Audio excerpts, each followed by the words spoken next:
jumlah suang, suang ketek kelender, pamuka tundang buter, pampong lere sepong guyu dole ake sir, sirpong dole kopong sir, sirpong dole kopong sir, sirpong dole kopong. Assalamualaikum warahmatullahi wabarakatuh. Ya Umi Hafifah. Waalaikumsalam warahmatullahi wabarakatuh, Pak Cahyo. Waduh, saiki malih halus. Ayo. Saiki wis terdidik kok. Ayo, mbiyen sik liar. Dan bareng ning Solo, kuwi terus kos-kosane cedhak karo kraton, ngerti karo Udanegara, ngerti karo unggah-ungguh. Mosok. Dhek iki saiki wis kuliah ning isi Surakarta. Tata kramane jangkep, laku dodok, Nduk. Iya. Nggih. Saka ndi? Saka kos-kosan nanti tekan kampus iki laku dodok terus. Nggih leres, Bapak. Piye Nduk sampean mirsani lho, Kyai Ponorogo kabeh pendhukunge sampeyan. Upamane sampean iki nyalek dadi bupati utawa nyalon dadi DPR. Wis to tak jamin akeh remuke. Ampun ngoten niku. Kula ten mriki niku napa nggih? Sing napa niku? Sing jangkung kula kathah lho, Pak. Waduh, iya sing jangkung. Nggih. Sing jangkung iki apa maksudnya? Jangkung niku seperti apa ya? Mendukung saya terus menjunjung saya lah pokoknya. Heeh, junjung dhuwur terus dibanting ngono ya Om ya. Nggih, pokoke kula nderek Mangayu Bagya anggenipun Semazapo. Apa? Iya, ini Semazapo. Iya, aku guru takon ngene mendelik mripate ora. Semazapo itu SMA 1 Ponorogo. Oh, Semazapo. Nggih. Oh, lek nggenku kelahiranku berarti ya Blit. Ayo. Napa niku? Blitar, ayo Blitar. Nggih. Duwe kata-kata mutiara atau doa untuk SMA Negeri 1 Ponorogo? Ada. Gimana kata-katamu? Begini. Begitu? Ini untuk siswa-siswi SMA 1 Ponorogo nggih, Pak. Aja ngangge siswi, siswa-siswa. Oh iya, bae. siswa-siswa. Mergo ora enek critane, mesake sing siswi, ora enek critane yo biasiswi, ora enek eneke biasiswa. Ayo. Oh nggih, siswa-siswa. Jadi begini. Jangan hanya menjadi siswa yang cerdas dan berprestasi, tetapi jadilah generasi yang beretika dan bermanfaat. Karena sebaik-baiknya orang, sebaik-baiknya manusia adalah manusia yang bermanfaat bagi orang lain. Wah, elah iki saiki. Saiki malah pinter men lho, ndek men ki omong gur au lho. Saiki wis cerdas, aduh. Pun latihan kok, Pak. Pun latihan ten kos. Oh, wis ngapalne ya. Sampun. Lah kudu ngono kuwi. Mergo jaman saiki sinden ora mung pinter nembang, ora mung pinter joget, ora mung ayu, ning dituntut tetap cerdas, kreatif dan penuh inovatif. Nggih. Tenan lek saiki semester pira ta iki? Semester 3. Melampah 3. Oh, semester 3 wis pintere kaya ngono, cerdase kaya ngono, sampean sok semester 5 genah meteng. Aja. Aja, cotono aku ora. Saya bisa kata-kata bisa lancar begini karena saya sudah kulino bintang tamu. Aduh, mati aku. Sudah laris, Pak. Ya ning kata-katamu ngangge kulino lho marai menghancurkan semua kalimat yang lain ora. Ya bintang tamu harian. Aja nelongso ngono to. Mboten nggih. Niku laku, Pak. Laku. Prihatin. Nggih, laku prihatin. Kok iso? Nggih, kula telateni bintang tamu harian mboten napa-napa. Tapi mengke mugi-mugi benjing kula saged dados bintang tamu kados Mbak Elisa kali Mbak Tatin. Amin, ya rabbal alamin. Pangestunipun nggih Bapak-bapak, Ibu-ibu sedaya. Sampeyan ki ora mung bintang tamu harian, ning ya sinden bulanan sampeyan. Nek ora bulanan, wah cotho wong tuamu nesu engko bakal. Nggih. Nembang ya, Nduk ya? Nggih, Pak. Heeh, sinden bulanan. Ayo coba kaya apa.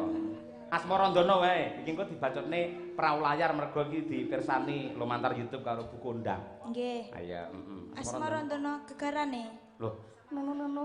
Oh, Semarangan. Nggih. Ayo.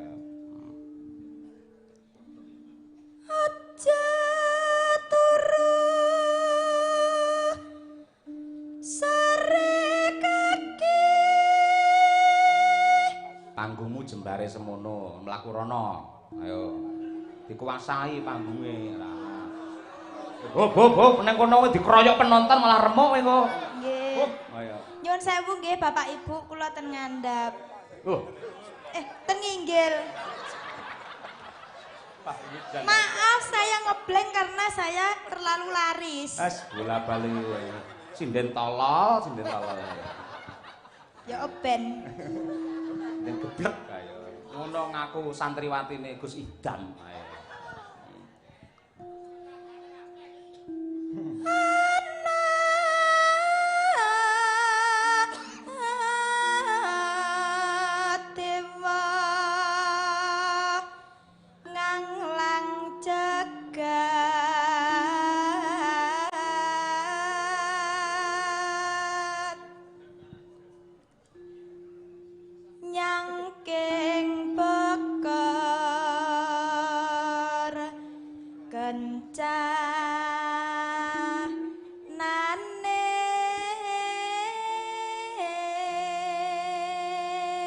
Jangkahmu aja ombo-ombo. Kaya bar sunat ae. Kawedoki sithik-sithik jangkahe.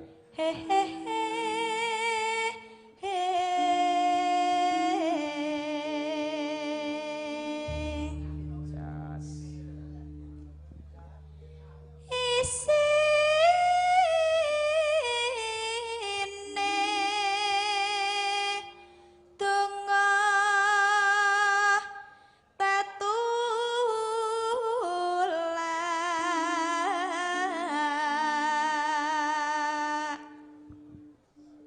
Sandang kelawan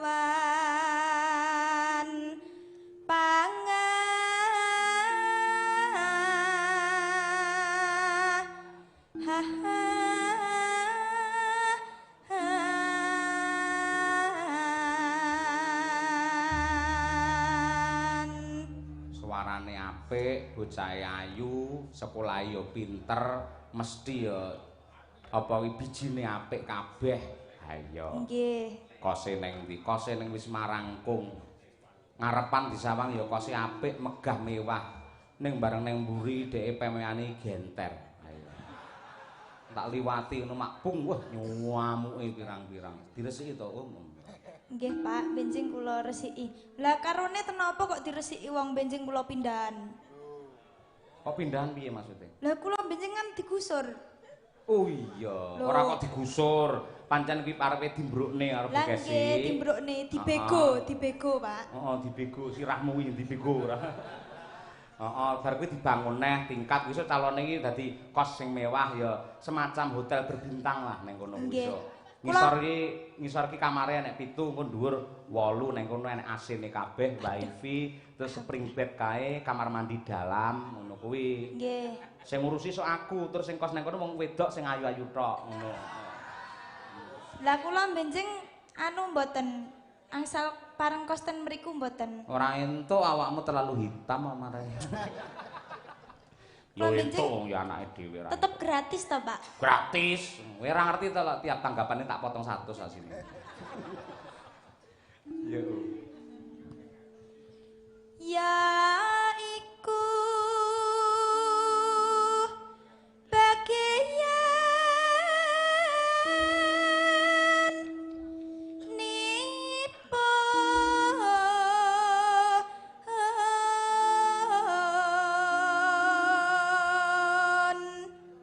Nino. wong melek sabarana rima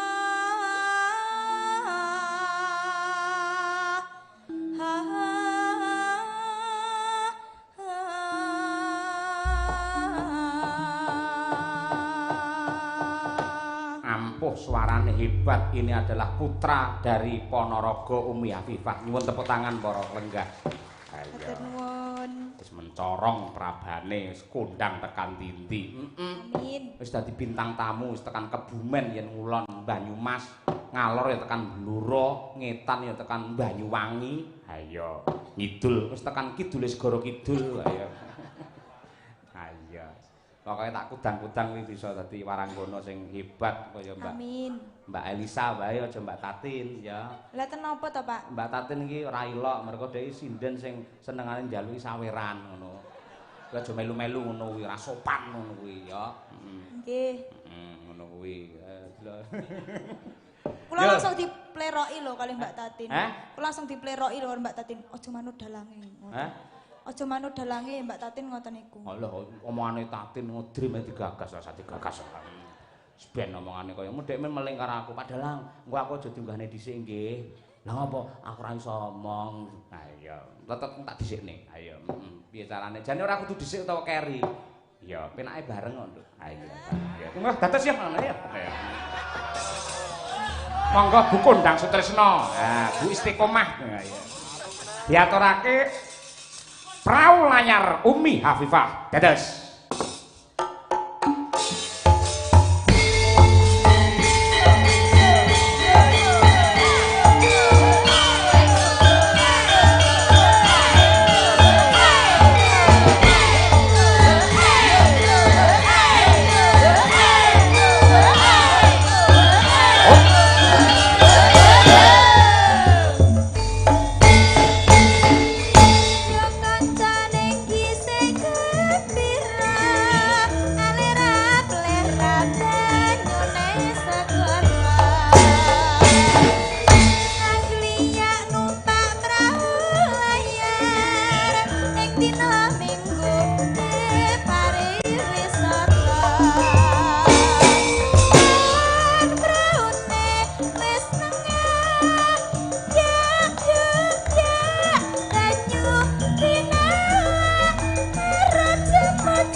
Mbak Lisa, ya jeneng Mbak. Nangis sajroning atiku.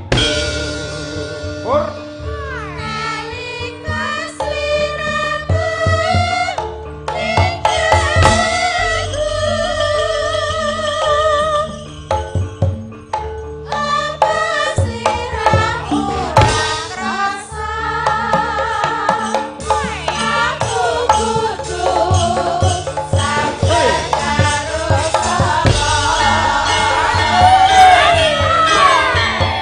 That's the way.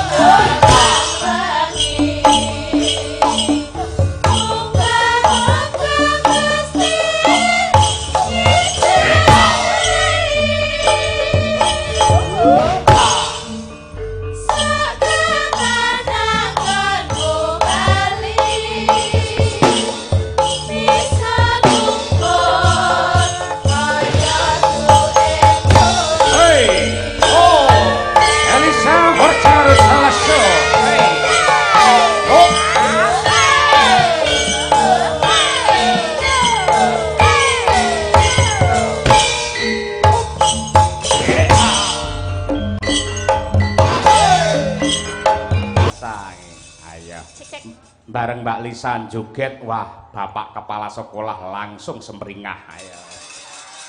Cocok iki neng jero omah linggo senden. Pak Kepala Sekolah senengane sinden. Nggih ngaturaken wilujeng dalu sugeng dalu sedaya ingkang rawuh wonten SMA Negeri 1 Ponorogo. Aduh seneng padahal wonten lebet tapi kok kathah penontonnya aku jadi takjub. Aku yo mbatin ngono lho, Mbak. Wah, iya. Nggone ning jero iki sing mirsani sapa? Alhamdulillah karena masyarakat Ponorogo adalah pecinta dan pelestari wayang. Inilah promotor kesuksesan wayang di masa yang sekarang dan yang akan datang, penonton Ponorogo. Wah, ini bisa jadi teladan tenan gitu. Enggak cuman penontonnya tapi juga generasi-generasi yang dididik oleh SMA Negeri 1 Ponorogo. Ternyata orang mung berakhlak mulia, orang mung cerdas tapi juga berbudaya. Buktinya iki mau wis menunjukkan keahliannya dalam budaya kuwi jos. Enggak semua sekolah loh, Pak. Biasanya menyampingkan pelajaran kaya basa Jawa, terus ekstrakurikuler, karawitan. Kok biasanya luwih mementingkan sing anyar-anyar, sing enggal-enggal. Nah, ini di sini luar biasa nek bisa sampai menunjukkan masyarakat atau anak-anak didik yang bisa memperlihatkan kemampuannya dan unjuk gigi neng ngajeng wau. Nggih. Neng ngajeng wau. Ngajeng. Angel aku nek ngomong ngajeng. Nggih. Ngajeng ya. Wonten ngajeng. Mula ora neh ramukal, Mbak. Prestasi lembaga yang telah diraih oleh SMA 1 Ponorogo ing antarane lho akreditasi A dengan nilai 92 oleh Badan Akreditasi Nasional. Hebat. Wah, 40 siswa bisa mengikuti seleksi nasional berdasarkan prestasi utawa SNBP. Lha kaya ngono kuwi. Hebat tenan anak ini. Emang berarti lulusan-lulusannya pun bagus. Nah, iki pun aku merasa bahwa lulusan atau yang udah pernah sekolah di sini pastinya sukses-sukses wong yo genah gelem nanggap wayang sing orang murah. Ya kan, Pak? Jadi lulusannya mesti bagus-bagus kabeh. Lek iki perlu tak sangkal iki. Tapi lek dalange iki murah. Masa sih? Heeh, sing larangi bintang tamune. Wong dinane iki lho manut bintang tamu ora. Aku yo bingung dilalah kan aku yo wis isi to Pak carane guru-guruku lho. Wis apa? Isi. Ya ampun pirang sasi? Dudu meteng. Meteng. Meteng. Dudu bab meteng.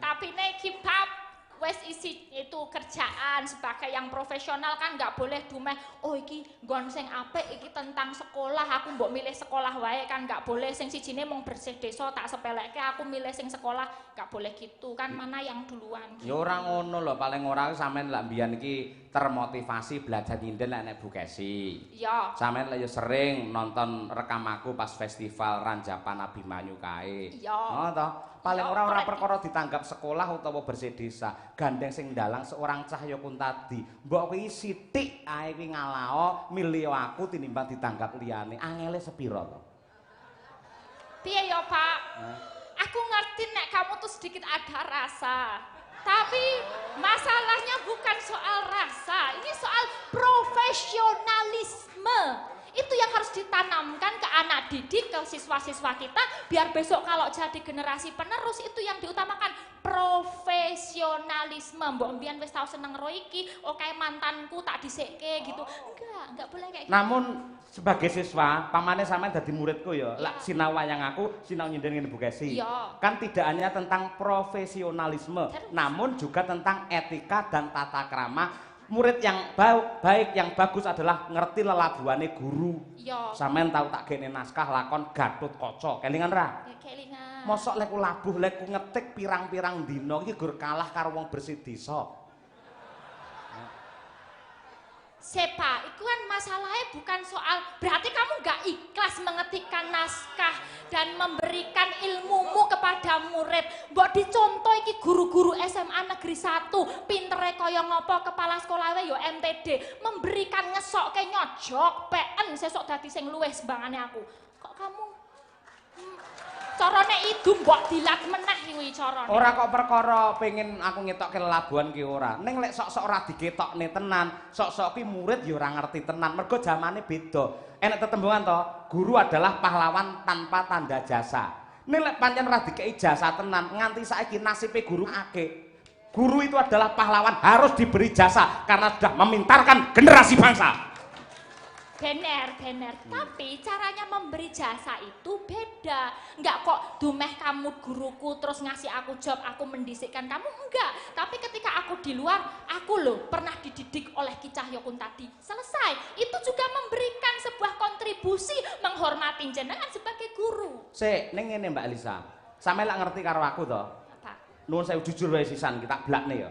Aku ki lek mayang sampean ra ono, ngono kuwi rumahsaku kaya kelangan semangat karo otot Bayu. Intine kuwi lho, intine iki. Itu sih derita loh. Lah, walaupun deritaku namun kamu harus tahu semua itu. Iya.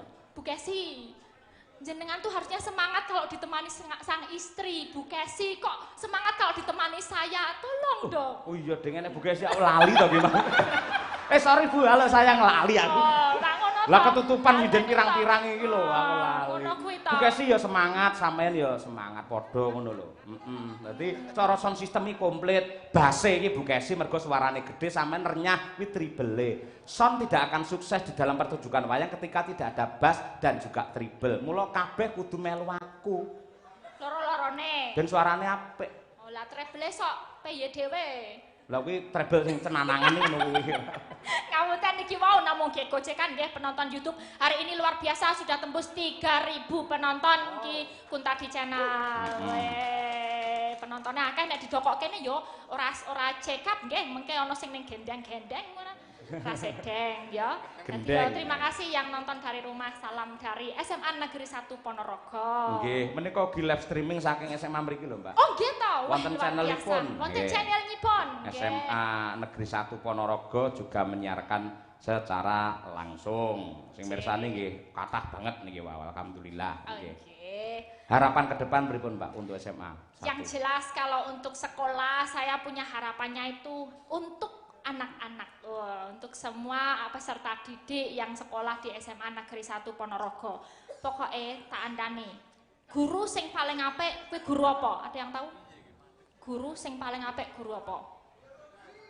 Biologi ya, omong tentang iki tentang apa tubuh, tentang anggota. Liane ada yang tahu? Agama. Guru agama mergane apa? Lho, kuwi membangun akhlak manusia. Ya ris ya ana sing luwih apik, ana kata-kata sing luwih apik. Kok penjaskes mergane ngopo, Pak? Penak ora diajari sing penting ngene-ngene rampung. Guru yang paling baik adalah kegagalan. Jadi kalian semua peserta didik ojo wedi nek misalnya merasa gagal, mengko tangi bangkit meneh, kita akan menjadi lebih sukses dari sebelumnya. Wah, cek. Cerdas ra umum bocah iki calon dokter kok. Ayo, wis bocah cerdas, pinter, kondang, rupane ayu, aku seneng. Seneng karo kabudayane ngono lho ayo. Ya, niki sebelum kakakku minggah, niki apa tak unggahke saiki apa aku nyanyi dulu? Nyanyi pisan sik. Oh nggih, wonten pamundutan mboten? Heh? Wonten pamundutan menawi Pak Kepala Sekolah, wonten pamundutan mboten? Ayo Pak Dasar, ayo. Sungkem kula Pak Salim rumiyin nggih. Matur nuwun nggih Pak panjenengan kersa nimbali kula dhateng SMA Negeri 1 Ponorogo ngaten. Nah niki pokoke dienggo tamba kula le mindah tanggal panjenengan ajeng wonten pamundutan menapa gratis. Hati-hati lho Sa, batukmu distempel lho engko ora.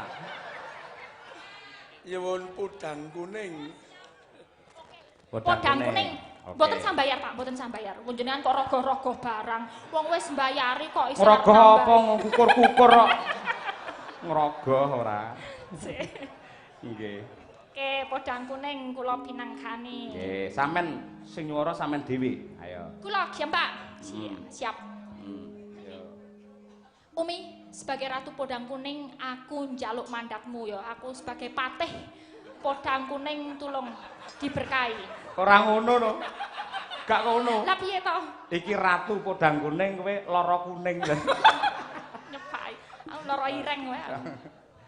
Ya, bawani Mbak Lisa. Ya. Nadyan wujute mung peksi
Kalian informasi kagem penonton penggemar wayang kulit, kula bekerja sama kalian mahasiswa isi Surakarta. Menika napa niku ndamel kaos ingkang karikaturipun menika gambar kula. Menawi badhe mundhut manggene teng mriku nika, cedhak gong mriku. Nggih, hargane 100.000. Ya. Nggih, niku ingkang badhe minterke tiyang nggih. Monggo mang beli. Niku nggih anu lho bayar SPP kalih nggih ngekos mahasiswa Lah, nggih bayar SPP mahasiswa nyekolahke versi saset ya. Saset. Iba bunga henga tiku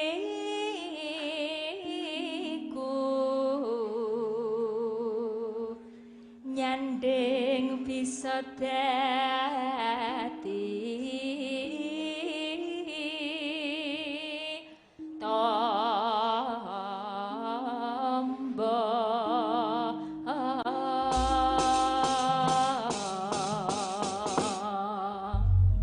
lagu Podang Kuning kecuali menghibur masyarakat juga doa untuk SMA Negeri 1 Ponorogo. Podang adalah burung yang bisa terbang, kuning adalah emas. Dengan ulang tahun yang ke-63 semoga SMA Negeri 1 Ponorogo bisa terbang tinggi menuju zaman keemasan. Kuning adalah emas lah, silite ireng.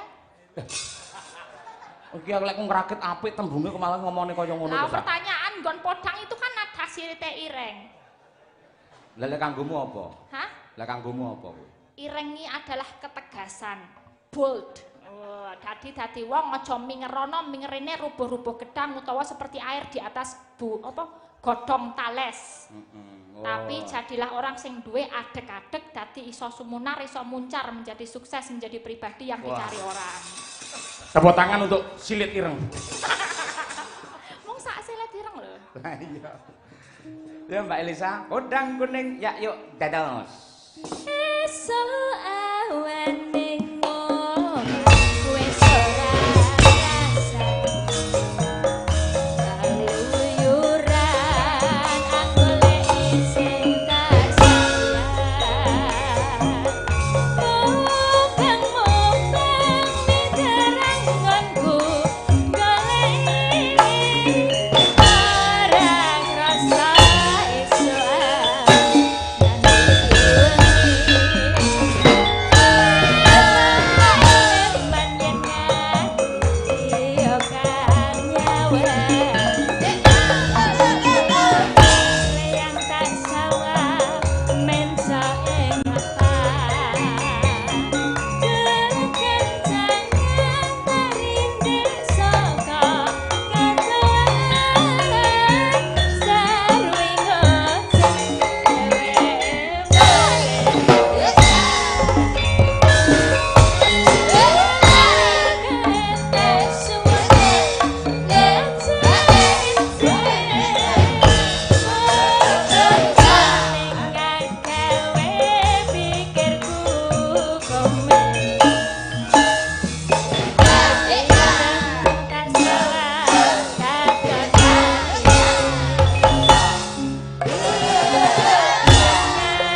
pas iki, lek Mbak Tati iki kecelik nek.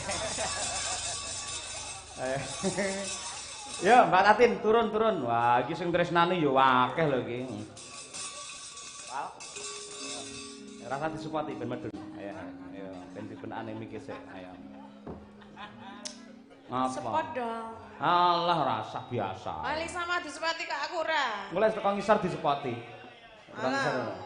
Sendang. Sepoti wong sampean kobah ngono mesti disepoti karo kanca-kanca. Yakin? Wis demi Allah ta. Wong aku dream to dadine. Wah. Apa sih?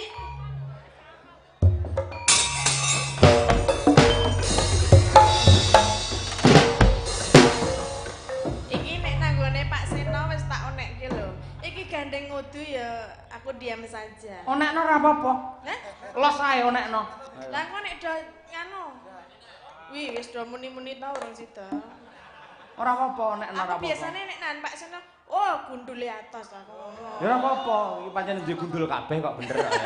Kerjane nggih-nggih nek gundul nek ratos nek empuk ya jenenge do gundul lho. Lah iya. Kowe kok ora. Oh iya sing kaya aku tau ndelok YouTube aku lali to, Mbak. Sorry ya, Mbak, aku ora roh. Menika kowe kok linggo ayo ngadeg. Ayo ngadeg. Kowe kira macam-macam iki ning sekolah lho, omonge gundal-gundul los wae. Ngapunten nggih, Pak. Pak Kepala gundul sekolah Pak ngono. Kepala. Aku ora kepala lho. Lambene sing apik, kepala sekolah sudah gundul sekolah iki karo. Lah ya iki mau bar gundul-gundul aku kan nggo nak omongi nek ning sekolah ki ya sing tertib. Sekolah iki ning sekolah, makane dhewe iki nek wong sekolah iki mesti ketok carane berpendidikan ngono kuwi. Gawane sing apik ngono. Kowe sekolah ora? Ora. Kalau sekolah piye? Ya aku sekolah akhirnya ya ming dadi sinden lho, ha ta.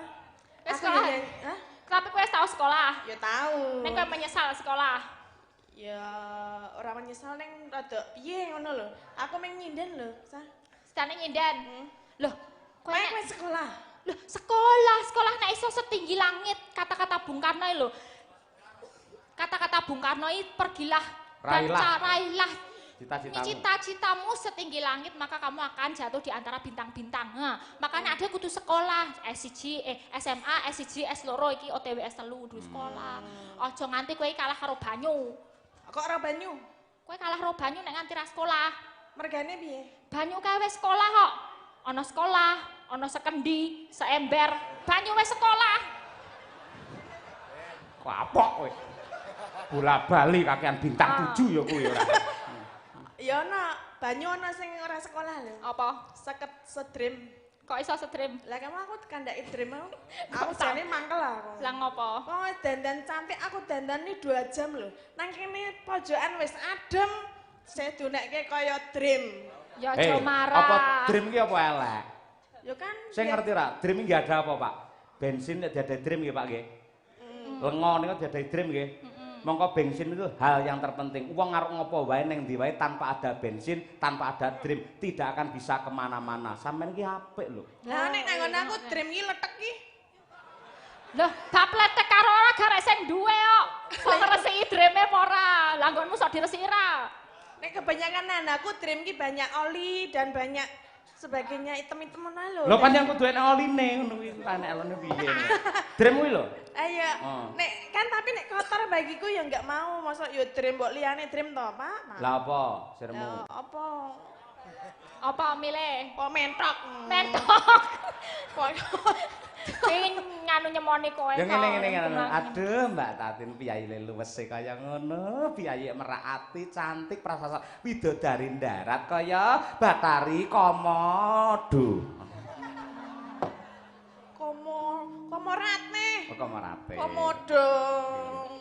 Aku jane iki nang kene mung suwe iki kok ya akeh temen tos. Kok piye to? Ya ora Pak Seno, ya ora iki. Aku lagi pedhok ping pira lho iki. Wis dadi musuh. Kok wis wani-wanine ngonek ki. Ora dek iki dadi musuh ki sakjane mung arep mbribek. Nek Pak Seno kae nganu lho. Nek iki ketoke ngonekke terus ki biasanya tuh wong sengit ki ndulit. Nah, Dong ora? Terus maksudmu apa? Kamu itu biasanya orang yang suka apa jenenge mengejek itu dia itu perhatian. Perhatian maksudnya perhatian. Lho kabeh tak perhatikan, sindet sakmene tak perhatikan kabeh. Sampeyan bintang tamu saya tak perhatikan, Mbak Lisa tak perhatikan padha. Tapi ada yang lebih. Lebih piye? Kamu diam-diam juga cinta sama saya ya? Wong lek GR kaya ngono, ora mawas diri ora. Ya ngono ki iso wae lho. Ana pepatah mengatakan bahwa sengit itu dulit ki ya ono lho. Ketoke ngunek-ngunekke ning atine seneng. Oh, itu banyak. Peribasawi salah. Kok salah? Salah sing bener iki sengit ki pengen ngebal kuwi. Rene tak bal. Wani ya? Wani apa? Turah wani no aku karo kowe. Ya tak parani kok le. Wis gas. Dang, Iki ning sekolahan aja ngono, sorry ning sekolahan aja ngono. Aku kurung iki nyedak rene aku wareg sik. Iso ngono. Alah, kene jebulane iki gur cilik to sasa. Masa ta? Apane? Anu ne iki lho kerise cilik. Alah ora, kowe arep saru mende ora. Ora ya, anjenengan ki ya ming cilik lelinggo ya geteprek ngono. Lah nang ndi dalang yo lingkuh ngene iki. Ya kan ada yang gagah ngene lho. Gagah. Lah kon piye aku sirmu? Ya rada dengkeng ngono lho. Dengkeng ngadeg ngono to? Ya aja ngadeg. Lah piye sirmu? Lah apa wis ngadeg? Labene iki lho ora aku. Aku tekok lho ya. Kowe tak omongi kowe Tin. Napa? Iki lho, Pak Kepala Sekolah langsung WA aku. Kok malih pengin paring berkah nggih, Pak. Wah, siap. Aku karepe sing dikersakne Pak apa dasar Gaminto mboten ngerti. Itu lho, dasar merono, takonono piye sing Coba dikersakne. Mbak, aku mau wis rono wis sowan kowe rong salim to. Oh nggih, siap. Sowan. Aku kudu rada alus iki. Sugeng dalu Bapak.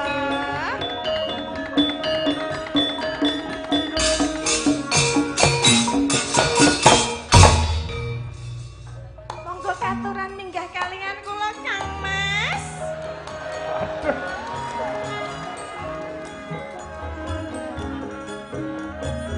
Menika Bapak Kepala Sekolah minggah wonten pepanggongan dipun totaken mentokipun. Mentok meneh.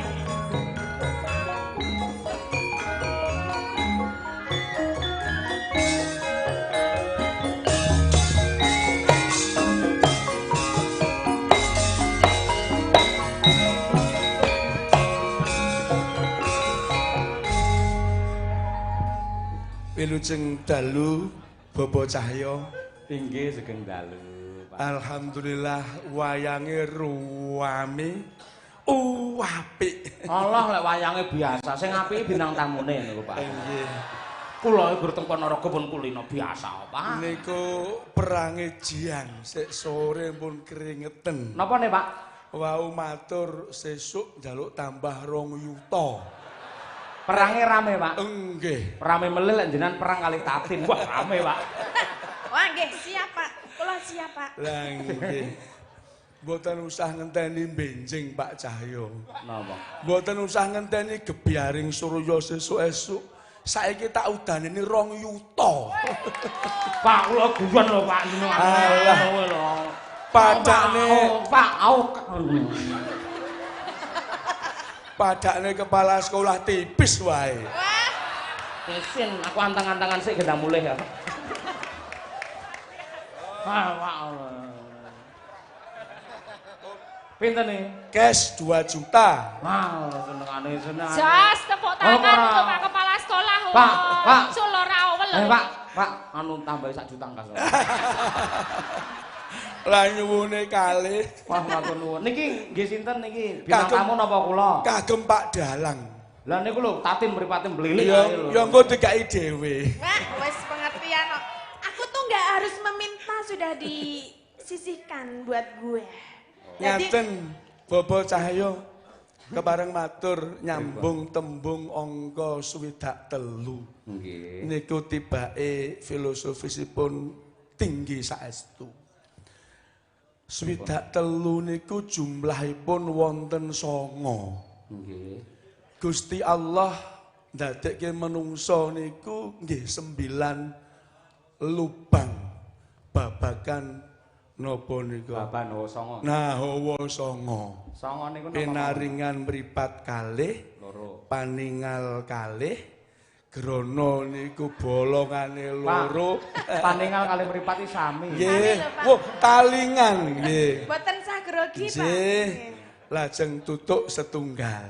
Pira dadine mau? Ngrungokno ping pindho, delengen ping loro, rasakno ping pindho sadurunge ngucap siji. Niku filosofise ditambah bolongan loro ngesor ngarep kalih mburi. Sing pundi Mang Tuding ngene tatin, Pak. Oh, nisin kula. Niki warak nembe 7 ta nggih. Nggih, niku tibake songo niku ndudoke surat ke-9 Al-Qur'an sing jenenge surat At-Taubah. Sing artine pengampunan, sing sapa iso njaga bolongan jumlahe 9, insyaallah di ngapura dosane kalih Gusti Allah. Pak Kepala, kula kok malah wedi to nyekot dhuwit, kula balekne mawon, Pak. Lah sampean dalil aku malah wedi aku. Lah apa? Ya ora apa-apa ta ya. Oh, niku lahir batin kagem Bobo Cahyo. Ah, kula malah wedi anggere ngomongke dalil ngene aku malah wedi. Nggih. Bobo Cahyo, dalu niki kula nyuwun lagu. Oh, boleh. Kalih Mbak Tatin. Niku lho Mbak Tatin sing malam minggu. Niku napa Pak bukaan niku? Nganu lali janjine. Oh niku. Nggih, Sing bukaane malam minggu. Oh, apa to kae? Napa? Bahasa Indonesia napa nganu, Pak? Oh, sing nika to, Pak? Nggih. Malam Minggu, malam yang panjang. Malam yang asik buat pacaran kan. Nggih niki mengke nek kedangon Pak KS di depan panggung kirang prayogi. Penonton sakmene mbane niki sing pengen dipersani Mbak Tatin kali Mbak Elisa. Nggih. Kula tak ndang mudhun. Lek anu, Pak. Nah. Lah niki berarti dalange renek gunane apa-apa. Pun, kula tak paring berkah mawon kali Mbak Tatin. Niki Mbak Tatin. Kula Ya. Pak, kula mboten nyuwun lho, kula donekke moto duiten darani njaluk sawer kula Iki mboten. sida apa ora? Wah, nggih sida. Loh. Jare arep pencitraan nama baik ora. Niki ngiras-ngirus tasakuran. Putranipun Bapak Kepala Sekolah, Ketua OSIS SMA 1 Ponorogo dipun tampi wonten ing IPDN. Alhamdulillah. Nyuwun barokah doa mugi-mugi sedaya alumni SMA 1 Ponorogo saged sukses masa depannya Allahumma amin. Mau Mbak Kepala pun beleh kambing ya, Pak? Sampun. Nggih, kalih. Nggih. Iki Mbak Tatin. Sip. Mboten sah kata-kata, Oh. Pak. Nggih. Kadung kok. Oh, matur sembah nuwun, mugi berkah barokah nggih, Waduh, Bapak. kula nggih angsal matur nuwun nggih, Pak. Ya ampun laris. Pun ya, kula nyuwun pamit niki. Pak, Pak, nun sewu teng nggen kula Karanganyar nembe wingi malam Jumat, Pak.